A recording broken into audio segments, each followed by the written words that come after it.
அதையும் நம்மளுடைய முதலமைச்சருடைய ஆய்வுக்கு கொண்டு போய் அவங்களுக்கு மறுபடியும் முதலமைச்சர் ஆன உடனே அந்த ஒரு சிலர் வராதவங்களுக்கு சேர்த்து முகாம்கள் அமைத்து அனைத்து நம்மளுடைய அந்த வரவேண்டிய பெண்கள் எல்லாத்துக்குமே இந்த 1000 ரூபாய் 2000 ரூபாயாக உயர்த்தி தரப்படும் நம்ம முதலமைச்சர் உறுதி கொடுத்திருக்காங்க.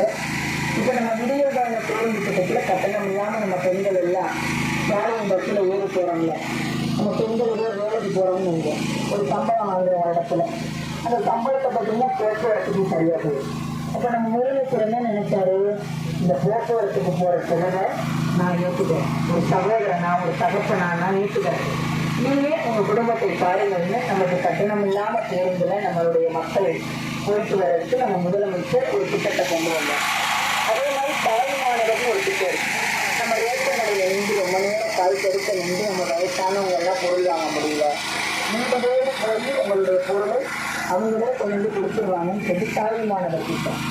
அதை விட ஒரு முக்கியமான ஒரு திட்டமா இந்தியாவிலே இல்லை, நம்மளோட ஒன்றிய அரசு கொண்டு வரல.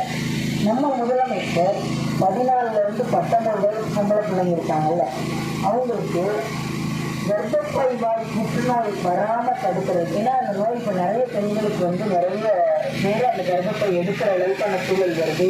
இந்த கட்டிகள் இந்த மாதிரி நிறைய நம்மளோட யூட்ரஸ்ல கர்ப்பப்பையில் அதிகமாக பெண்கள் பாதிக்கப்படுறாங்க.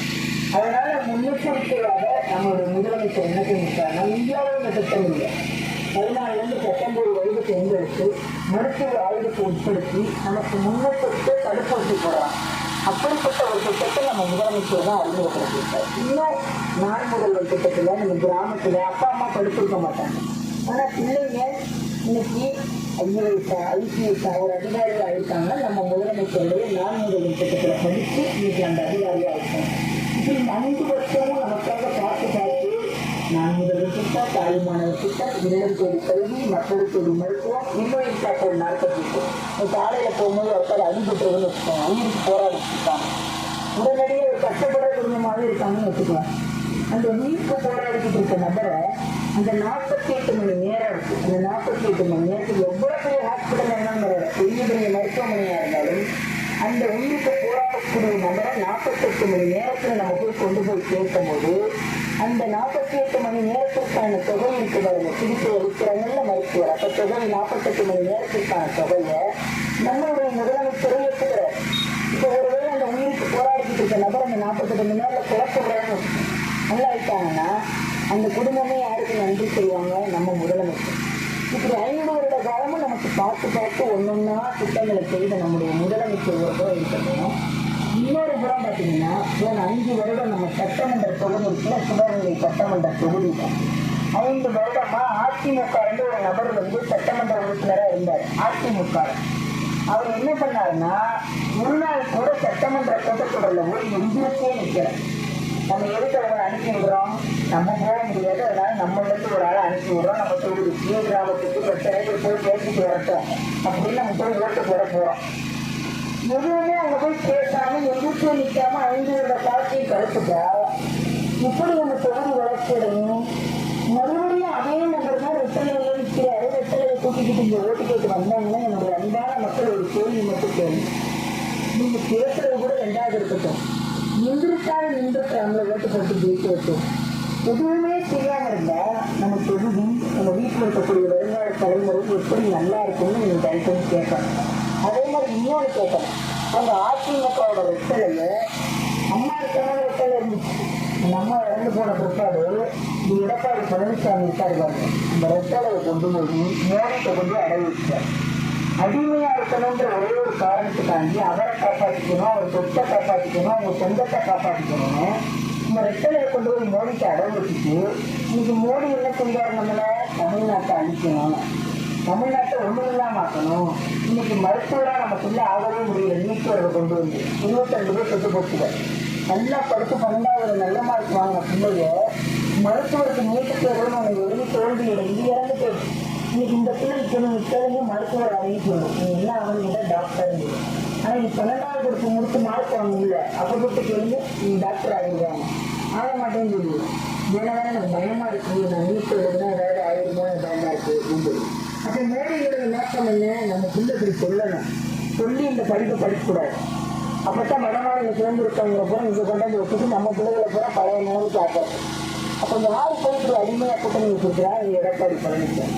அப்ப இது 2 பேரும் சேர்ந்து இந்த தேர்தலை சந்திக்கிறாங்க. இதுகளுக்கு ஓட்டப்பட்டு ஜெயிச்சு வச்சா தமிழ்நாடு ஒண்ணுமே இல்லாம 0 புதிய மழை சிலிண்டருக்கு எவ்வளவு கஷ்டப்பட்டோம். ஆன்லைன்ல பதிவு செய்ய முடியல 25 நாள் 40 நாள்னு சொல்றாங்க.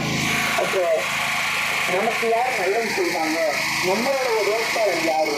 இந்த 1000 ரூபாய் கொடுக்கறது அதிமுக ஏளனமா கொடுக்கணும்.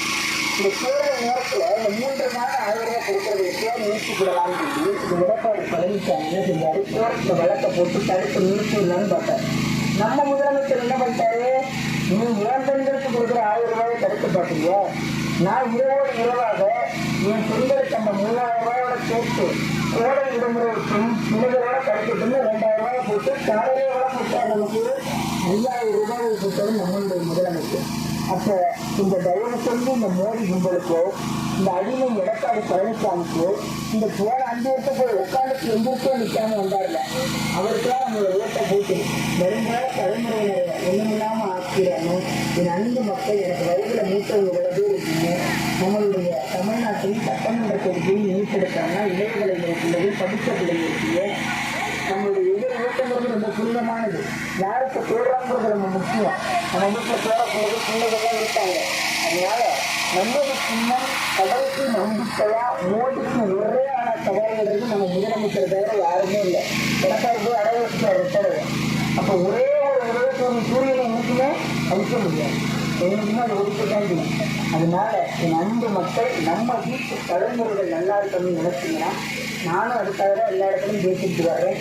2ஆவது இடத்துல நம்ம சின்னம் இருக்கும்.